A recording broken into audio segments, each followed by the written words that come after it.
Morning everyone. Should we crack on with some service work? This is the early 67 Deluxe Reverb, the really clean one. And it's now time for me to go through and finish off some of the jobs which the previous tech didn't do. Namely the recap inside the chassis, so the 7 electrolytics that sit on the main board. I want to do those first before I power this thing up and start doing any other checks and things as well. You know, whilst we're in here, we check the grounds. I need to redo this 3-prong conversion because again, it hasn't been done great. Remove the death cap. I'm just looking at things like lead dress. I don't suspect there to be, well, I'm hoping there's not, let's be fair. I'm hoping there's not anything majorly wrong with oscillations, bits and pieces of that caused by this lead dress. You know, this is meant to be the golden era of Fender. You can see, compared to, you know, the standards that we work to now, this isn't great, but it does also show that these circuit designs can be quite tolerant of poor lead dress. So someone did ask me in the comments section of a video, you know, what do I mean by good lead dress, poor lead dress? What are the rules of thumb? Basic rules of thumb, and the number one thing that I tend to tell people and that you need to be careful of is that grid wires need to be as far away from anode wires, plate wires for you Americans, as possible. So hopefully you can see this on camera. We've got a wire here, right down in this corner. This is an anode wire, goes to pin 1 and V1. And you've got a grid wire here running underneath it. And you've got the red one here from the inputs. And you've got a section here where they're kind of parallel to each other. Down here. Okay. That could be a cause of an oscillation or cross coupling, especially when the amp is on and it's being vibrated. Another one that's quite common on these is you've got a high voltage wire here coming from the filter board, comes through this eyelet here and comes up to the junction of this 10 meg and this 100k resistor here for the roach. And you've got this white grid wire here that comes from a point up here. Again, that can be a cause of oscillation if these wires are too close to each other, if they run parallel to each other for too long. So ideally you want to always do 90-degree crosses. It's not always possible. You have to understand what the rules are in order to break them and to understand when they apply more critically than other points. But that's the sort of thing we're talking about. You know, I certainly, if I was hand wiring this, I certainly wouldn't choose to route some of these wires the way they've been done. I would try and optimize it and move things away and keep it neat and tidy, nice radius bends where possible, all that kind of stuff. Cool, right, so I'm going to work along the board. Solder sucker is nice and warmed up. Also, while I'm thinking about it, it got blocked up the other day and I've never seen a solder totem, a solder statue like that before. It was completely in there. It's like a chess piece. Anyway, right. So we'll start with this easy one here. This 2525 sits in the tremolo circuit. And all I'm going to do is tin my tip first.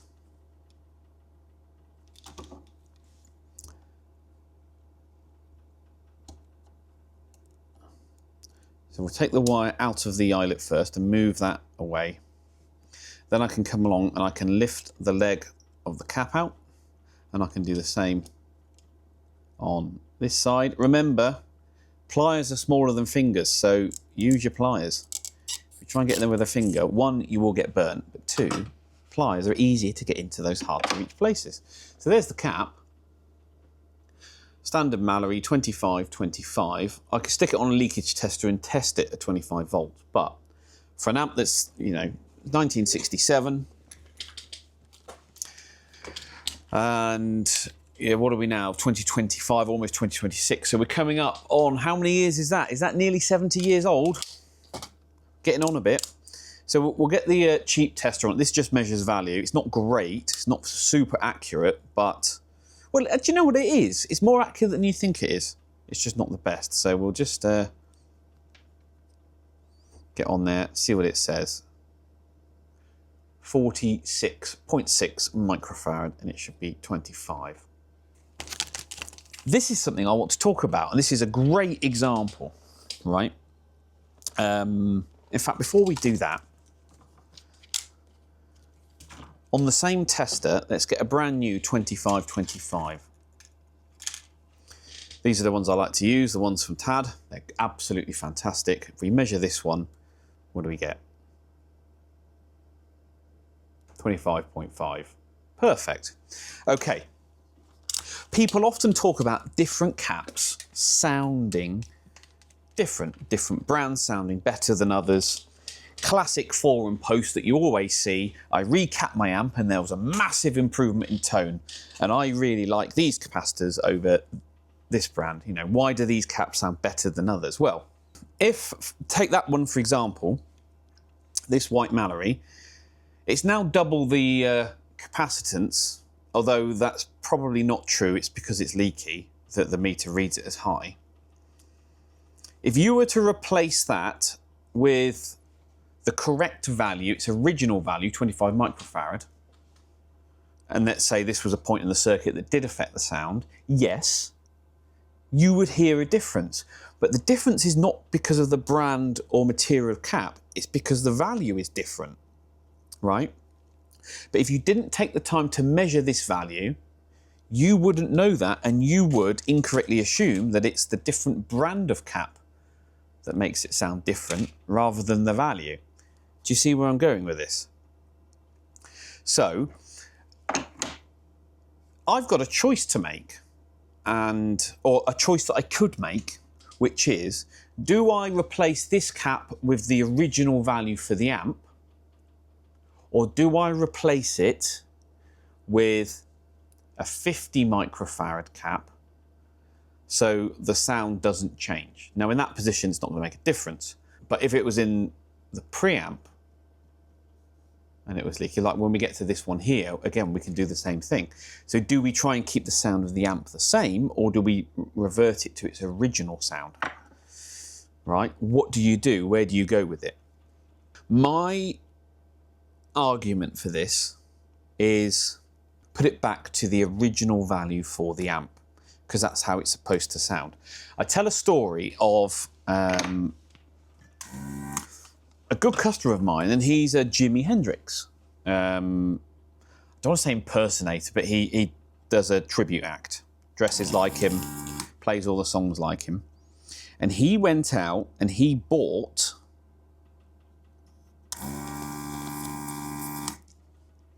the same amp that Hendrix used at Woodstock, right? Super bass, isn't it? I'll put it on the screen if I've got that wrong. Sorry, brain hasn't quite fired up this morning. You know, and it's a vintage amp, so it's the correct one from the correct year with the correct cabinet and speakers.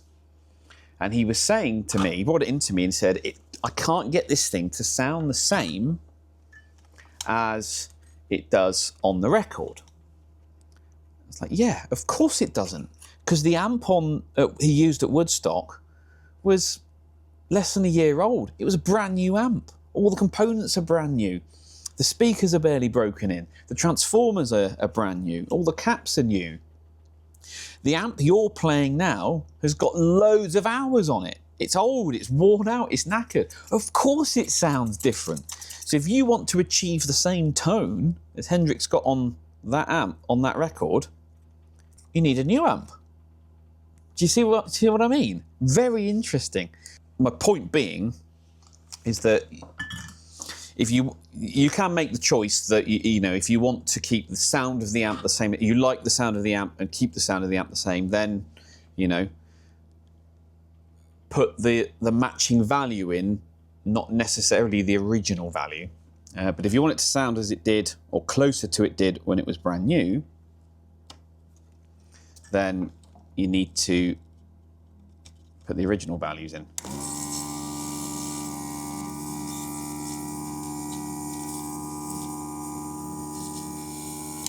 Come on, here we go.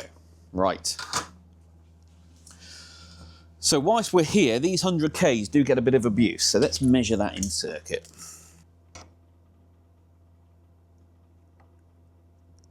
112K, 113K. Now it is a 20% resistor, so we can go anywhere up to 120K and it still be within spec. So it's still serviceable. Bit of corrosion on there maybe. 114.5K, it's just thinking about it, isn't it? 115, okay, so we're now at 15%. There's quite a bit of corrosion on those leads. Let's try and get a better reading. Yeah, 115. So we're not quite at the service limit of that resistor.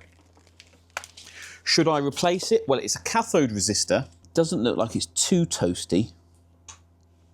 If it was a plate resistor, an anode resistor, I probably would, but for the time being, I think we should leave that in place. Let's get you a nice zoom in on what I'm doing.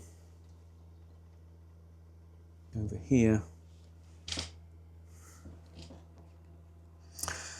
Okay, so nice straight leads, like that.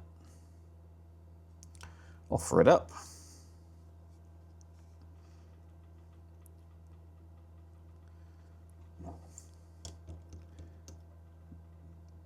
Out there, bend.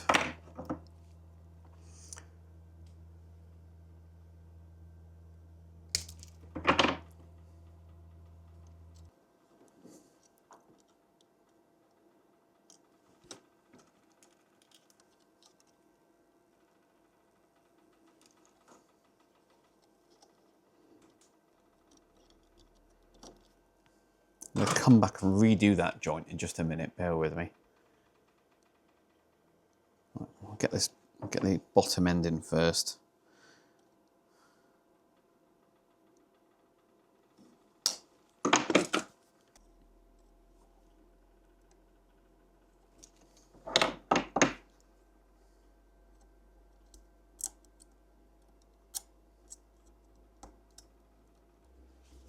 Okay, I'm just going to pull back that cloth so I can just check that we've got a proper bond around that lead. I don't think we do. I'm going to go back and do the top one first. We flow it.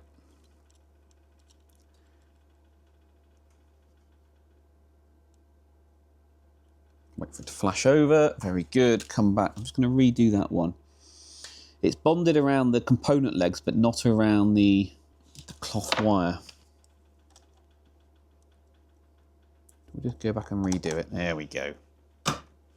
Excellent. Look at that. Good job. Okay. Am I happy with that? Whilst I'm here, we'll just inspect that one. That looks okay.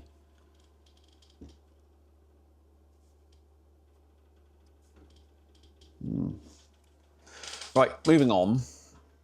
This one here. So this is two of these. These, we've got three along here. These are two 25s in a single envelope. So we'll do the same thing. We will come along.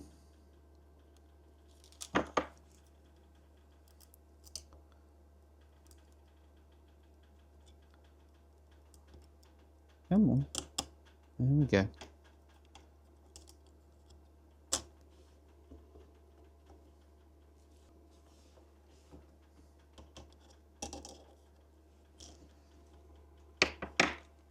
Now I seem to remember that on these, the negative end is also this ground wire here. I'll find out in a minute. Yes, it is. So we're going to have to cut that top side out. And there it is. To Mallory. 18th week of 66. 25, 25. So 2 positive sections, 2 separate caps with a shared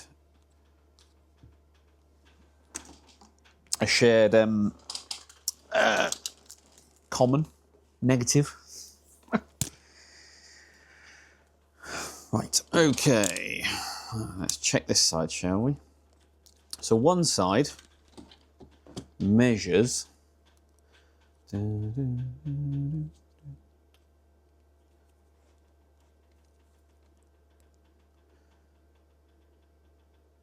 44.7 and the other side 43.2. Right, but now we're into the preamp. My question still remains, do we fit 50s to replicate the sound of this cap but new and reliable, or do we go back to the original values? Difficult one, isn't it? What I want to do, I need to clean out those.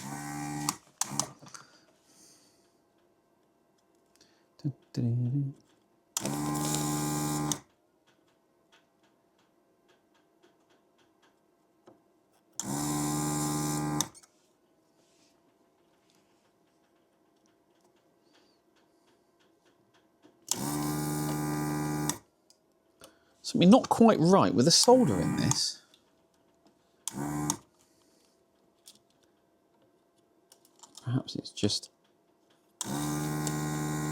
Perhaps it's just contaminated.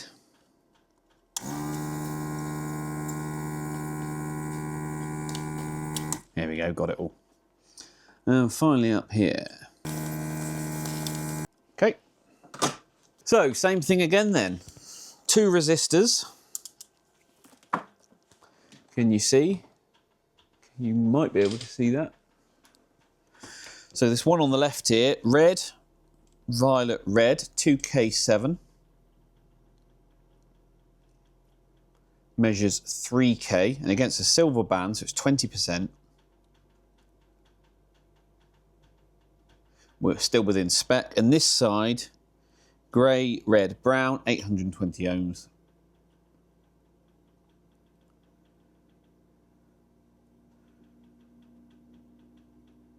Still within spec. High, but still within spec. So this is dealer's choice really, whether you go ahead and replace them, and it's up to the tech, but you know, without measuring and without knowing if they're noisy or not, for the time being, well, because I have measured and I know they're within spec, I don't know if they're noisy, but at the moment I'm going to leave them in, fit 2 new caps, and then if we need to come back and replace them afterwards, we can do, it's not a problem. But we're balancing what the amp needs versus future servicing requirements versus all that sort of stuff. But for the time being, for an amp that's relatively clean, and it looks like it's quite low mileage, if we can get away with not replacing them, and there's no issues on when we bench test it, then I think they'll be okay to leave them. I know the owner is keen to keep on top of this amp, so I'm sure I'll see this amp again for regular maintenance, so I'm not overly concerned that it's going to go off into the wild and never be seen again, never touched. Right. I don't believe it, there she is. Haven't seen her in ages.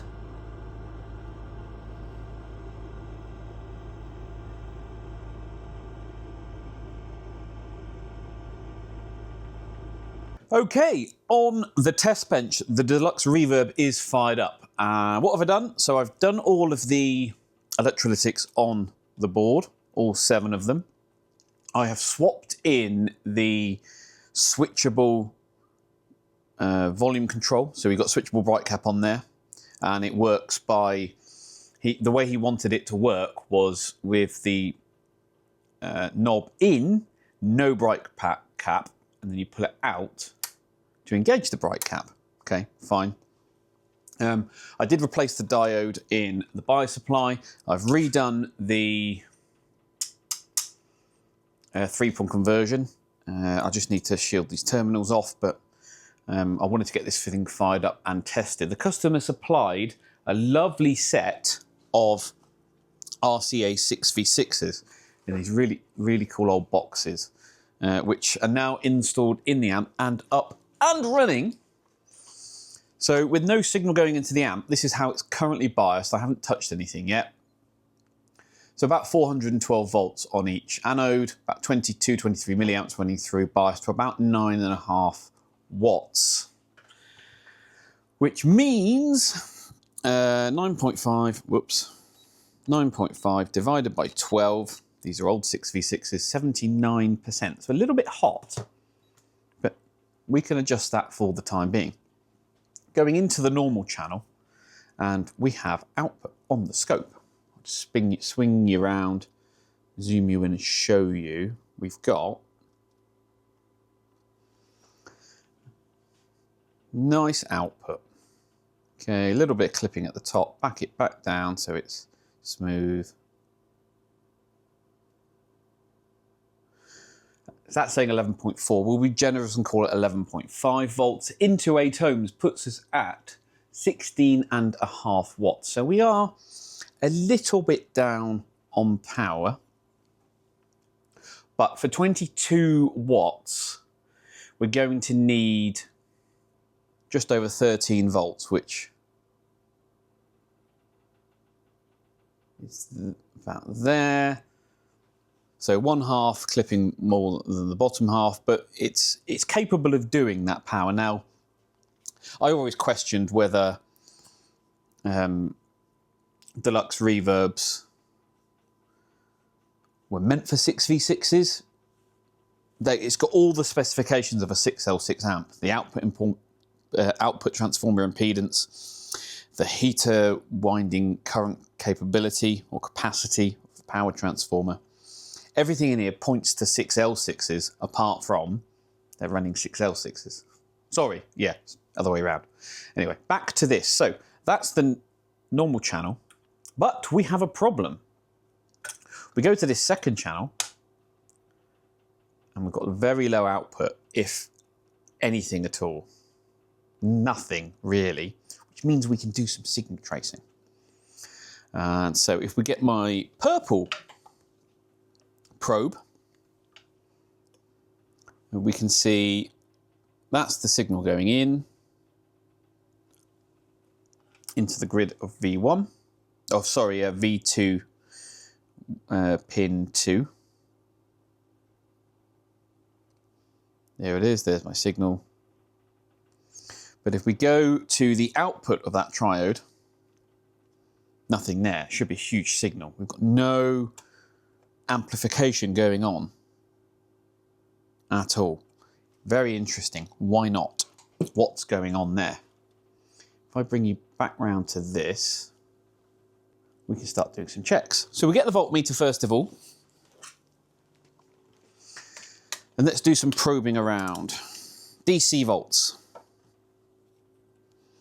Okay, so anodes are usually in the hundreds of volts range. So pin 1 we can measure up here. We've got 286 volts there. Let's check the cathode of that one, which is pin 3, comes up here. Nothing. No voltage there whatsoever. We should be around 1.5, 1.6 volts. What's going on there? Why is that? Why is there no current flowing through? What's going on? Amplifier off. Discharge cable on, make it safe. We're still measuring to ground, so let's go ohms. Let's measure from that point. 1.8k. Okay, so there's nothing open to ground. There is resistance there. It's a 1.5k resistor. It does measure slightly high, but still, well, arguably borderline. but that won't be our issue. And if I just go to ground there, that side is grounded. Okay, so what's going on? Still on continuity mode. Let's check from there to the socket itself. We are connected. We have connection. So I'm now suspecting that it is the valve. So let's have a look at what we have installed in V2, which is the first gain stage and tone stack recovery for this second channel. It's been tested before, it's got marks on it. It's an old Mullard, but it doesn't seem to be working.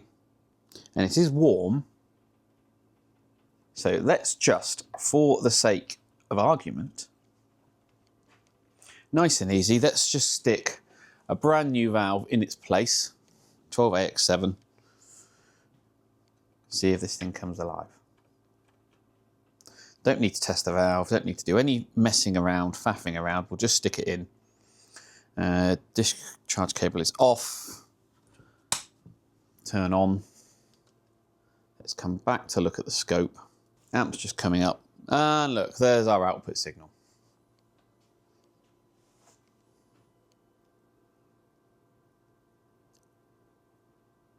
Okay, so with a new valve in place, our second channel works. And we'll just check that, I'll pull the bright switch to bring in the bright cap. It's only a 47 picofarad, so you're not going to see much on the scope, but it does make a difference. So to confirm then, let's pull this valve out. Now out, there it is. We'll put the original one back in. Just wait a minute for that to warm back up. See if our signal comes back or not. Oh, there you go. Now it's working. So perhaps we have a socket issue.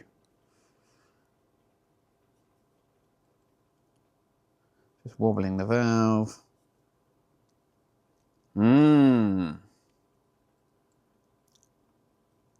I'm abusing that quite hard now. And it's fine. So perhaps, if I pull it out again, we inspect the pins. They're not exactly great, are they? We'll give those a good clean up. Oh, I've got to find Mrs. Riff's toothbrush now. Okay, so Servosol, toothbrush. A little bit on there. Come in, give it a good clean.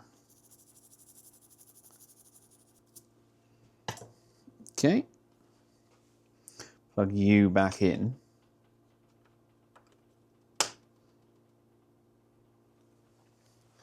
And we'll watch it come back up, see what it does.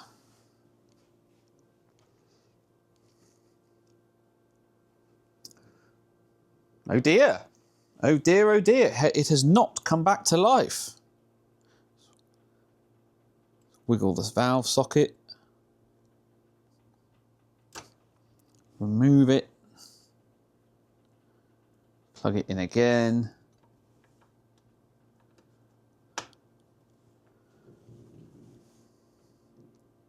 No. What's going on there? So if I remove it, plug in our new valve,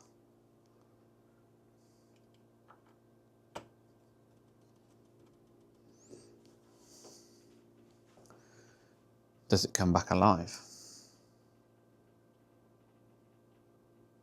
Yeah. So now we've got conduction. It's there. Let's unplug it. Plug the Mullard back in. And it's gone.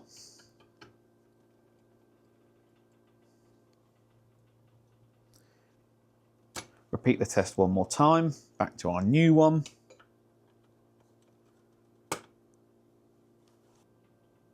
There's our output. Pop the Mullard back in final time.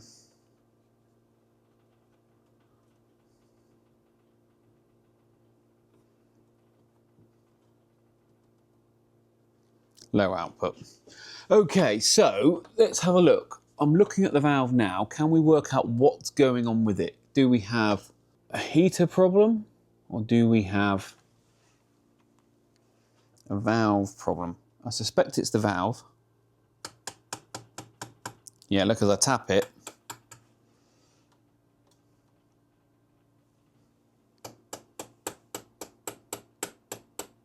Oh, and it's come back.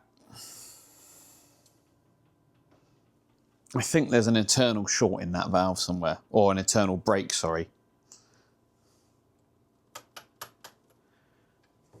See, now it's working. Can't get it to play up. Let's just mess around with the wires on the socket. No, we need to inspect the socket from the top. One moment. Okay, we are looking down at the socket. What I'm going to do is, now I've got this side exposed, I'm just going to pop the cover over just so I don't accidentally zap myself. Okay, so let's look at this socket. It's currently got the mallard in and it is working. So let's pull it out. And let's inspect those pins, shall we? We'll get right down in there, have a good look. What do you think? You see anything in there that looks untoward? I don't. They all look great to me. Here's the mallard again.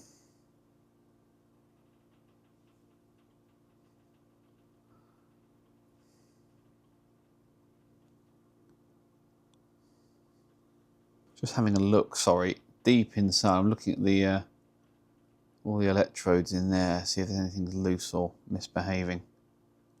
Right, plug it back in.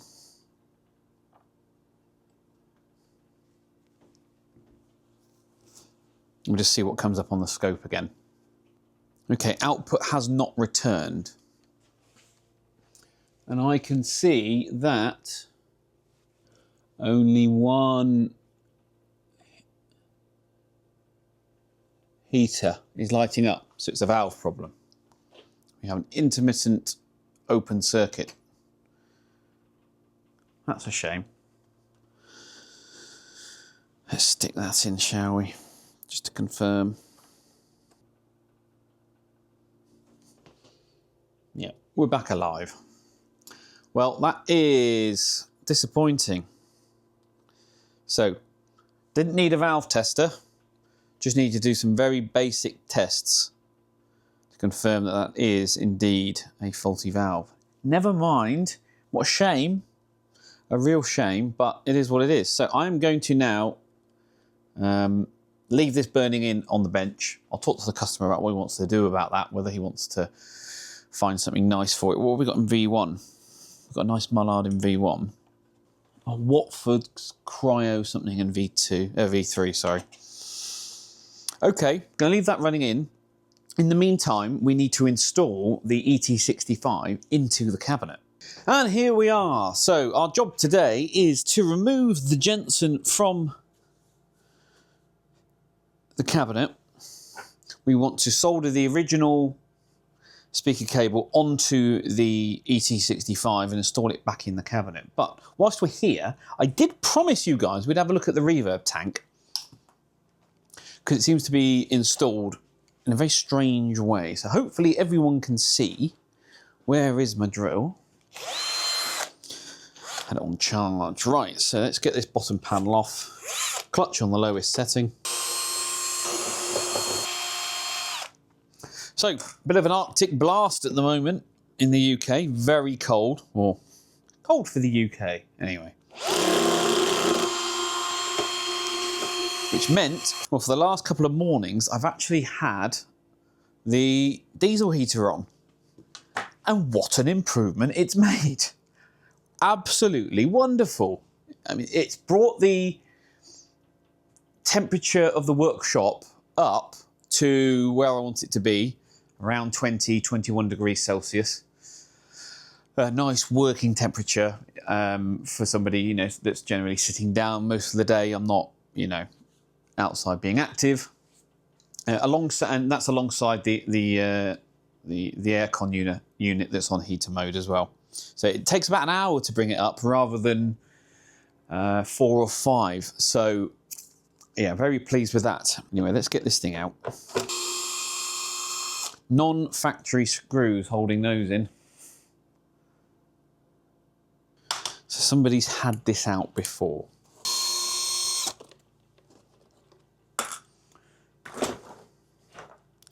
Right, the tank. What do we think? What do we think we've got in here? The original tank, a replacement. Whoever installed it back in the cab hasn't done a very good job.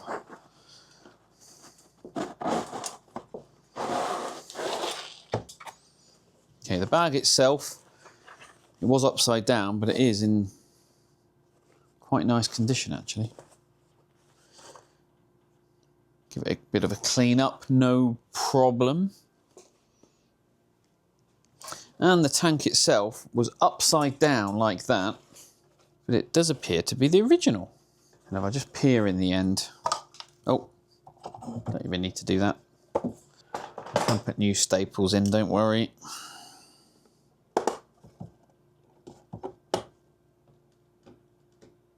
Okay.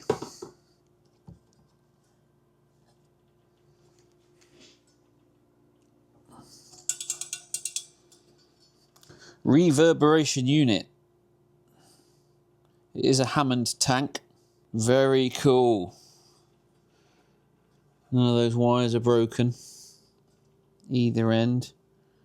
Very, whoops, strong magnet. Very nice indeed. Look at that. So we'll make sure that that's reinstalled properly. Let's get this speaker off. I've just realised it's 8 studs. Sorry, I just had a horrible feeling that the ET65 was only a 4-hole frame, but it's not, it's 8, so that will go in. No problem. So these are an imperial size, which I believe they're 11/32. Now, if you haven't got an 11/32 socket, you can use 9mm, and I use this long one. Perfect.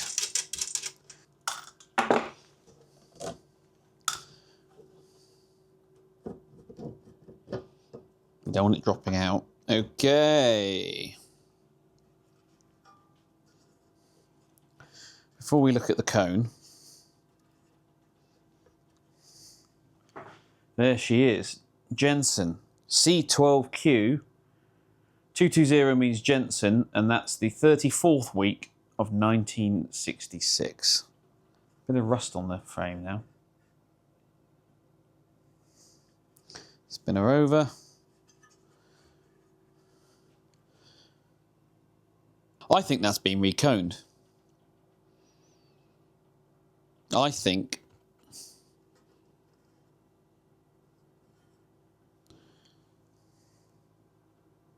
third of the 8th, 2004, would you say?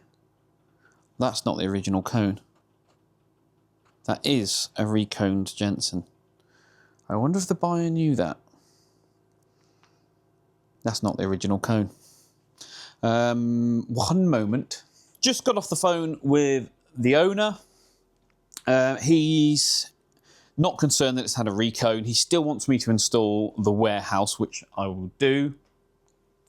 Once the chassis finished its soak test, we can do a final check of this reverb tank, make sure it's all okay, install it in the bag properly in the correct orientation, secure correctly to the bottom of the cabinet. Remember, they have to be loosely coupled, that's the rule.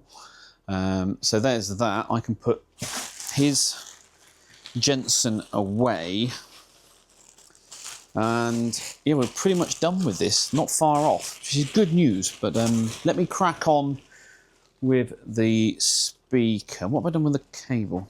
The other thing I do want to do before I think about it, I want to clean the input and output connections on the tank. But yeah, we're going to, with this, we're going to snip the speaker cable, snip those off, make sure we're down to some good copper, and solder this directly to the warehouse, install it into the cabinet, and get this thing reassembled. Right, before we do anything further, we just need to make sure that we're not going to get any snags as we install this. So just make sure that the holes are all clear, all 8 of them, as we go round. See, there's a bit of glue in that one. Tiny bit of glue that was in there. Are we good? It looks good. Okay, bring you over here. Soldering iron is warming up. Okay, so let's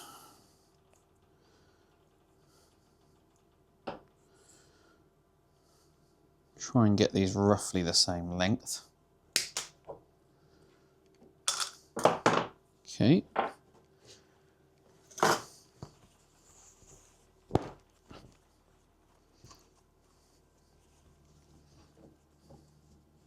Protect the cone in case we get any solder drops.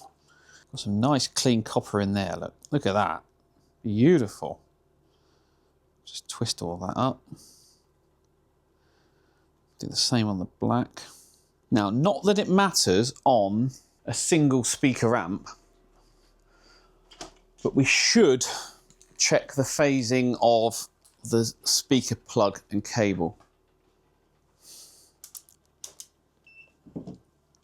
So I assume that black is sleeve and that white is tip. It is, good. You all know how to solder by now, but if you don't, I don't like to use the sponges, I like to use the brass shavings. Lovely clean tip. Yeah? We're going to tin it, it's up to temperature. And then what I'm going to do is I go from the end and I walk it up towards the sheath, like that. Do the same again there. Walk it up. Okay, so onto our speaker itself. Those terminals are nice and clean. If they're not, you can, tiny bit of IPA on a cotton wool stick. And you can just come in and just clean those up. See, not a lot came off, but it is still worth doing. That's what you need 3 hands for.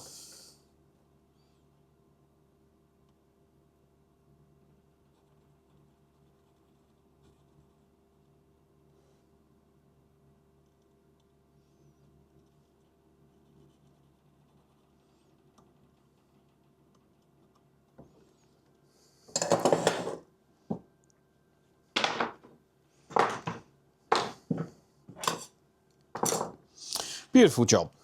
Move that out of the way. Do I want to install the reverb tank back in the cabinet first, or do I want to install the speaker? So if we look, the warehouse speaker has got holes at 12 o'clock, 6 o'clock, 9 and 3, and then halfway between those, whereas the cabinet is rotated that way, so the speaker's going to have to be off kilter. Thankfully, the hole spacing, or the PCD, the pitch circle diameter, is the same as original. So we'll just do opposites first. Okay, we'll just finger tight for the time being, using the original hardware. These studs are still in really nice condition. Right, so I'm just going to do these 4 first of all. I'm just going to walk them down what I would call just over finger tight on there. It's a feel thing.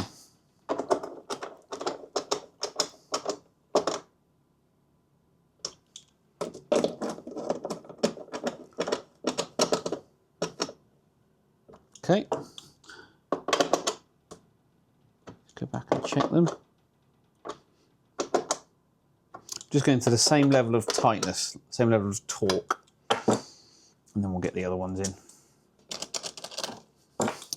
Okay, so I'm just doing it until I can't I'll have to start straining to tighten it even more. It's probably only 1 or 2 pound-feet. Half a turn, half a turn, Probably not even half a turn, is it? It's a third of a turn. Okay, and that's nicely seated all the way around. Do you know what we should do? We should get the torque wrench out and see what they're torqued up to. Right, this is my smallest torque wrench, 1/4 inch torque wrench, and I put it on my lowest setting, which is 3 Newton meters. I'll put on the screen what that is in pound-feet. And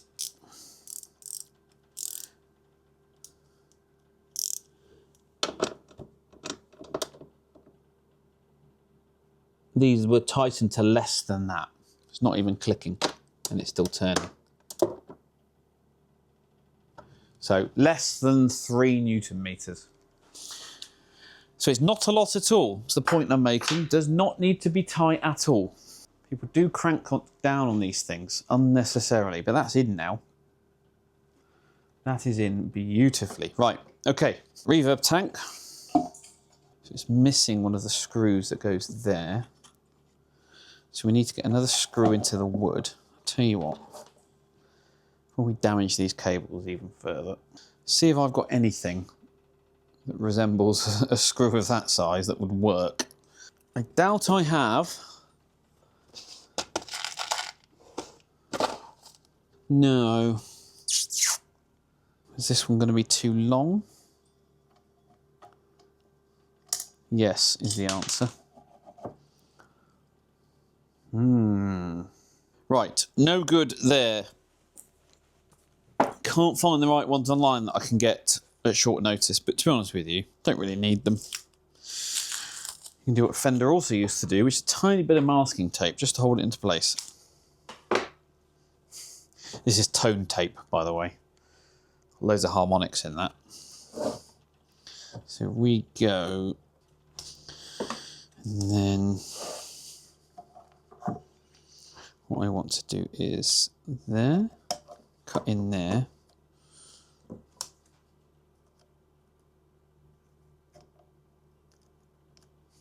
Like that. And then we'll come around and over.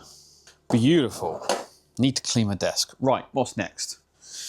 Cardboard. Staple the cardboard back on to the bottom.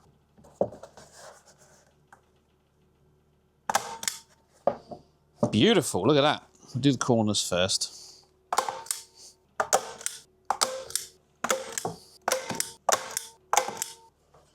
Very nice. Okay. Q-tip.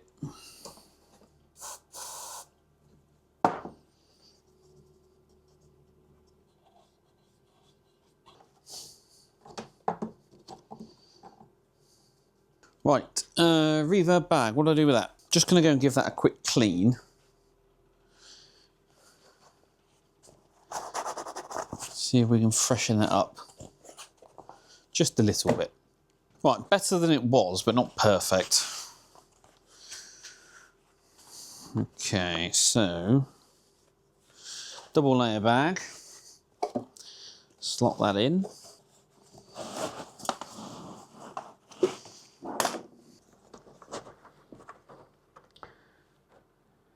There's 3 holes in the cabinet. Which one do we think it is? Right, tank installed, speaker installed, loosely coupled to the bottom. Bit of a faff, but we did get there. We can tidy up the cables after the fact once it's all back installed back in. Whew, that was a faff, wasn't it? Okay, we can put the lower panel on actually. I'll just let the chassis finish soak testing on the bench, and then we can stick it all back together and give it a play test. Right, I am cracking on with the Master Volume Twin Reverb, the Silver Panel one, that I'm making a new board for. So here's the old board. And I have started the population of the new board. So I'm going through swapping over any components from the old board that are still good, mainly the coupling caps, but anything that's not good is brand new. So that's the progress that I'm up to now. So I'm going to time lapse this all the way to completion. So hopefully you enjoy that. And then whether it'll be in this video or not, because I know this video is gone on quite a bit, we'll get it back into the chassis and start wiring it all in. But yeah, good progress on this now. Really happy. It's actually looking great. I'm actually really pleased with the way it's turning out. So hopefully this is going to be a great resolution to this amplifier.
Right, board is done.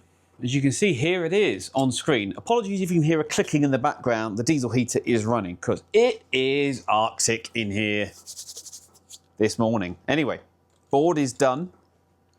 Some of you will be asking the question, why have I reused some of the old caps? Well, quite frankly, they're still good. We tested them in previous videos when we were diagnosing and servicing the old board, and all of these still tested good. So I have reused them on the new board. If we find out when we fire this thing up that one of them is leaky or isn't up to snuff, then of course it's easy enough to change them out. But that is a great looking board.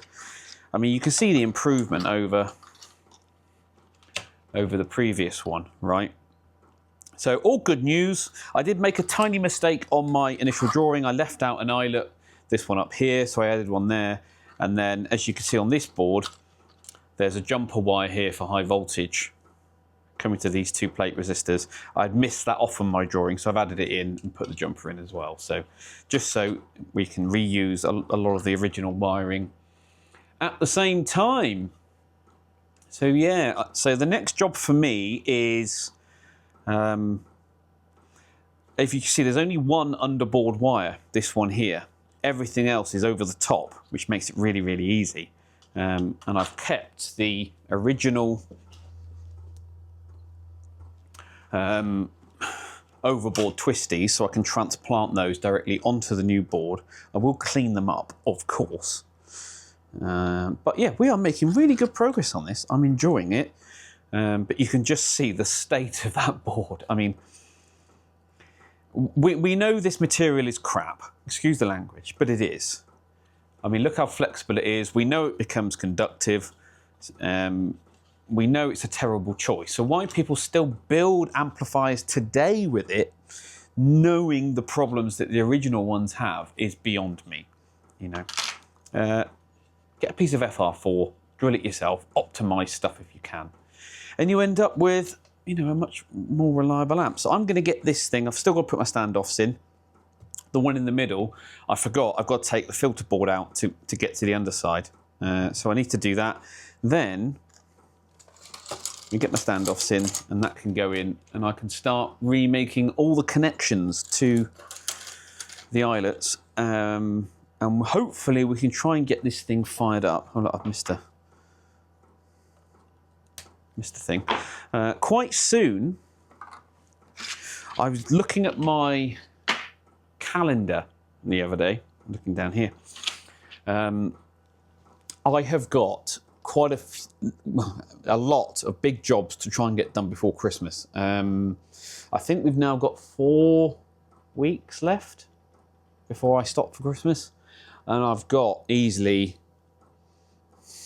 6.5 weeks work to get done, and I'm still getting emails and calls about, you know, can I service stuff, can I repair stuff, can I look at stuff. So I am turning stuff away now for stuff this side of New Year. But that's the way it is. Busy boy. Anyway, I need to crack on with this.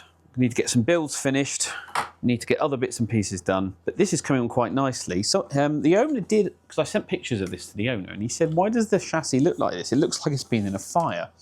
And it does. But if I grab some kitchen roll, it is surprisingly clean, which did make me laugh. So I've already tried and cleaned this already, but I'll show you. We just get some IPA on some roll. See, it's not that dirty. It's just the colour that the chassis has gone. So hopefully, you know, if I was doing a full rebuild like I intend to do on my Super Reverb, I would completely gut the chassis and give it a good thorough cleaning, but we're not doing that on this. There's no need. We're trying to keep the costs down for the customer.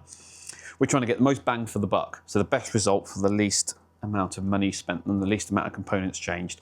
Although I do appreciate making a new board does seem rather drastic, but you know, now that's done, we're not going to have any more board problems with this amp forever. The board will outlast the rest of the amp, which is what we want. So that's good news. Anyway, I am going to crack on because I am waffling today.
I don't believe it. I've left an eyelet off. I need one here as the parking point for the high voltage coming through here, which is the B+ supply for the reverb transformer.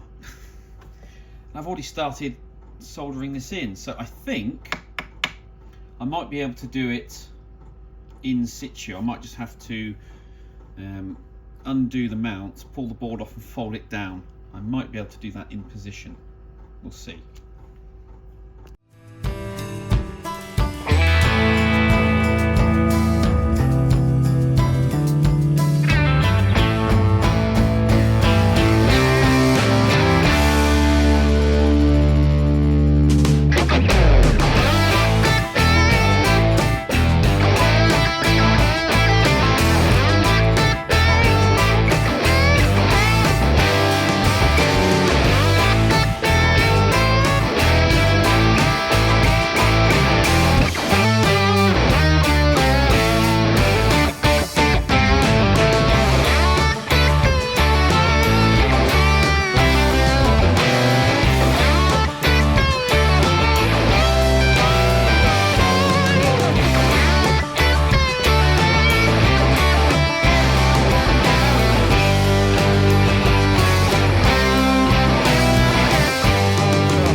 Right, so that is all of the preamp valves now wired in to the board.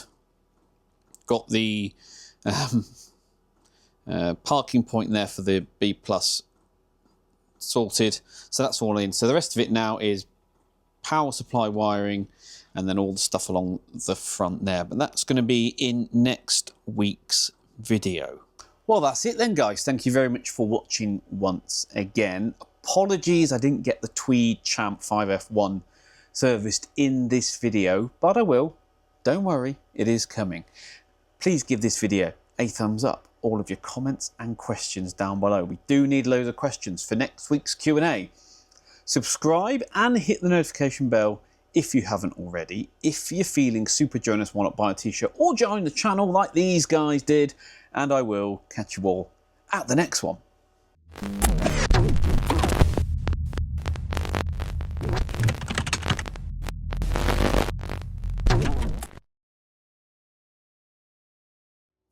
Do you want to see the clutch off the race car? As in the last video, you know, I took the car in to get the new gearbox in.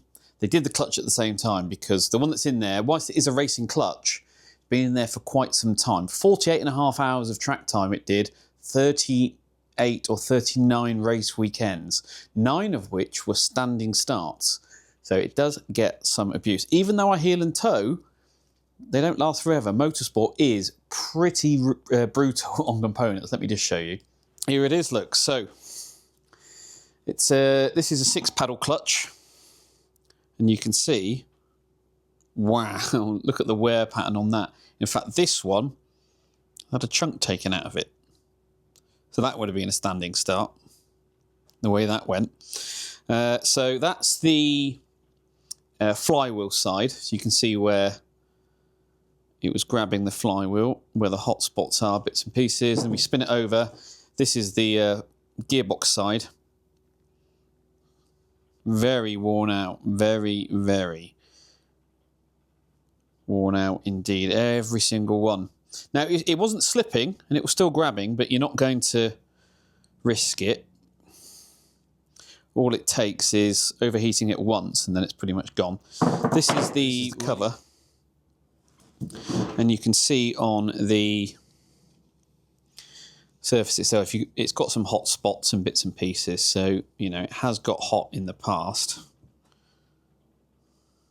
But that's one knacker clutch, so a new one's gone in. I've actually put a road clutch in this time because this one was a little bit juddery, a little bit grabby when trying to pull away. So and as I don't do any standing starts now, it's all rolling starts, I don't need that kind of level of protection. So yeah, we've gone for a standard road clutch, and actually driving the car around, it's much nicer. It's a lot easier on the clutch pedal. So that's potentially good news. But yeah, that's one knacker clutch, performance clutch. It cost me about 200 quid when it went in. So yeah, definitely got my money's worth out of it, I think. It's nice. They call it a cerametallic material, so it's not quite organic like a road clutch. It's a bit harder. It's still sprung though, so it's got It's not too difficult to drive. Some of the more hardcore clutches are pretty much on and off. You know, there's no slip available. They grab so hard. But you can see it goes that way. And even with a tiny bit of pressure, you can't turn that just about with a hand. You can see where it was riding. It's actually eaten into the material a little bit on here. You can kind of see where it sat and where it rode. So there you go, one knackered clutch, and hopefully, well, you know, if I got 48.5 hours out of this one with standing starts, hopefully I can get 50 hours out of the next one.